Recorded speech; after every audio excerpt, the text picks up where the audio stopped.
সম্মানিত দর্শক প্রীতি ও শুভেচ্ছা দিয়ে শুরু করছে আজকের ভিডিও। বেঁচে আছি ঈশ্বরের কৃপায় আর আপনাদের দোয়া আশীর্বাদ প্রেম ভালোবাসায়। আজকে এমন একটি জায়গায় আমি দাঁড়িয়ে আছি।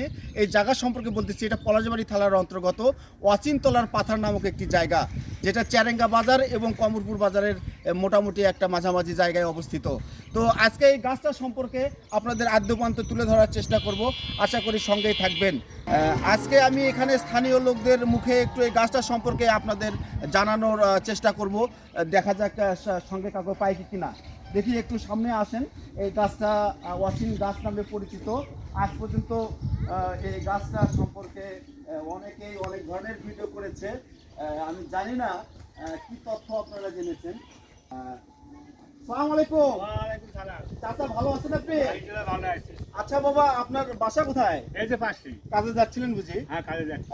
আসলে আপনার কাছে 2 মিনিট একটু সময় নেব, কারণ আপনি হয়তো কাজের ব্যস্ত লোক। হ্যাঁ, ব্যস্ত। জমিতে যাচ্ছিলেন। হ্যাঁ। তো আমি যে এই জায়গাটায় দাঁড়িয়ে আছি, এই যে এই গাছটা সম্পর্কে একটু জানতে চাবো। আপনার বাসা থেকে এখানেই? এখানেই। কোন গ্রামে? এই শালমারা। এই শালমারা। হ্যাঁ। তো বন্ধু, আমার এই চাচার বাসা হচ্ছে শালমারা গ্রামে। তো এই চাচার কাছ থেকে আমি এরকম একটা মাঝবয়সী লোকই খুঁজছিলাম, যে যার কাছ থেকে আসলে জানতে পারবো। ইয়াং জেনারেশন তো এই গাছ সম্পর্কে অত জানবে না, বা কোনো তথ্য ওইভাবে দেওয়া যাবে না। চাচা, একটু আমরা এই রোদ্রে দাঁড়াই, যেহেতু শীতের সময়, এই গাছটার কাছে দাঁড়ালে মনে হয় আরো ভালো লাগবে। এই গাছটা সম্পর্কে একটু যদি বলতেন। এই যে বাবা, দেখেন এই যে গাছটা, আপনি এই পাশে দাঁড়ান। এই গাছটা সম্পর্কে আপনি একটু কি জানেন?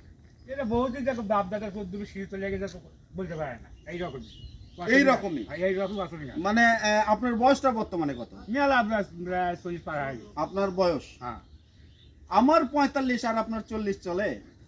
পার হয়ে গেছে। যুদ্ধের সময় কি রকম ছিলেন বয়স? তো ছোট আর কি ছিলেন। ছোট ছিলেন, তারপরে আপনার 50 প্লাস আছে বয়স। হ্যাঁ। তো আপনার যদি 50 প্লাস বয়স হয়, তাহলে আপনার বাবা নিশ্চয়ই অনেক বয়স ছিল। হ্যাঁ। তার আপনার দাদারও অনেক বয়স ছিল। হ্যাঁ। তারাও ছোটবেলায় থেকে দেখে আসছে। এইরকম। কেউ জানে না এই গাছের ইতিহাস। হ্যাঁ, তাহলে এই গাছটা কোনো নামই নাই। না, কোনো নাম নেই। তাহলে কিভাবে চেনে এটাকে? অচিন গাছ। তাহলে এই জায়গাটা আমরা ওই জন্য অচিন তলার পাথার হিসেবে জান। আমরা এই পাশে আর এক মুরব্বীকে দেখা পাইছি। আসসালামু আলাইকুম। চাচা, ভালো আছেন আপনি? চাচা, বাসা কোথায় আপনার? এই পাশে একটু দাঁড়ান প্লিজ। হ্যাঁ, মূলত আমরা বৃক্ষপ্রেমিক লোক, বিভিন্ন জায়গায় অনেক ধরনের গাছগাছালি নিয়েও ভিডিও করি। তো এই গাছটার ইতিহাস সম্পর্কে আমাদের খুব জানার ইচ্ছা হলো, যে আমরা এরকম স্থানীয় লোকজনের কাছে একটু জানার চেষ্টা করতেছিলাম। এই গাছটার আসলে নাম কি বাবা? এই গাছের নামই অচেনা। গাছটার নামই অচেনা? তাহলে কেউ চেনে নেই। দেখুন দর্শক, আশ্চর্যের কথা, আজ পর্যন্ত এই গাছটার নাম কেউ জানে না। বাংলাদেশে আর এই গাছ কি কোথাও আছে? এখানে তো বর্তমানে দেখিনি, কোনো জায়গায় দেখিনি। এই ধরনের গাছ আর কখনো আপনারা দেখেননি। তো দর্শক দেখুন, বাংলাদেশে অনলি 1 পিস এই গাছ।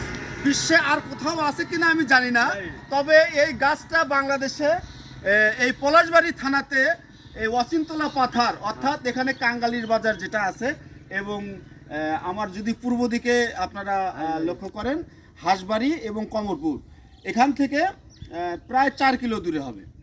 4 কিলো দূরে অবস্থিত এই হচ্ছে অচিনতলার এই পাথারে অচিন গাছটা। এই গাছটা আপনারা চাইলে দেখতে পারেন, আসতে পারেন। খুব সুন্দর, একদম পাকা রাস্তা, যোগাযোগ ব্যবস্থা খুব ভালো আছে। এখানে এসে গাছটা দেখতে পারবেন, আপনাদের অবশ্যই ভালো লাগবে। গাছের আজ পর্যন্ত কেউ নাম জানে না, বাংলাদেশে নাই এবং বিশ্বে কোথাও আছে কিনা জানি না আমরা। এই গাছের ফলগুলো কিন্তু বেশ এই রকম দেখতে, একদম ছোট ছোট ডুমুরের মতো মনে হয়। ভেতরে কিন্তু আমরা ফাটাইলে মূলত এরকম ডুমুরের মতোই দেখা যায়। দেখেন বিচিগুলো দেখেন, যে একদম ডুমুরের শ্বাসের মতো। ফোকাস আসতেছে কি দেখুন। এবং এগুলো কিন্তু পাখির খুব একটা মজাদার খাবার। আমি একটু খেয়ে দেখাই আপনাদের। একটু লুন্টা লুন্টা স্বাদ, একদম খারাপ না, খাওয়া যায়। খুব ভালো লাগতেছে, খারাপ না। মনে হলো যে অন্যরকম একটা স্বাদের জিনিস খাইলাম। তো সম্মানিত দর্শক, ভিডিওটা এখানে শেষ করতে যাচ্ছি। যদি আপনাদের এই গাছ সম্পর্কে কোনো আরও জানার আগ্রহ থাকে তাহলে পরবর্তী ভিডিওতে আমরা সেই তথ্যগুলো তুলে ধরার চেষ্টা করব। এই গাছ সম্পর্কে যদি আপনাদের কোনো সুচিন্তিত মতামত থাকে আপনারা জানাবেন। আর কোনো যদি কিছু জানার আরও প্রয়োজন হয় পরবর্তী ভিডিওতে আপনারা কমেন্ট জানাবেন, আমি পরবর্তী ভিডিওতে জানানোর চেষ্টা করব। আর ভিডিওটি যদি ভালো লাগে লাইক কমেন্ট শেয়ার দিয়ে পাশে থাকবেন। ধন্যবাদ।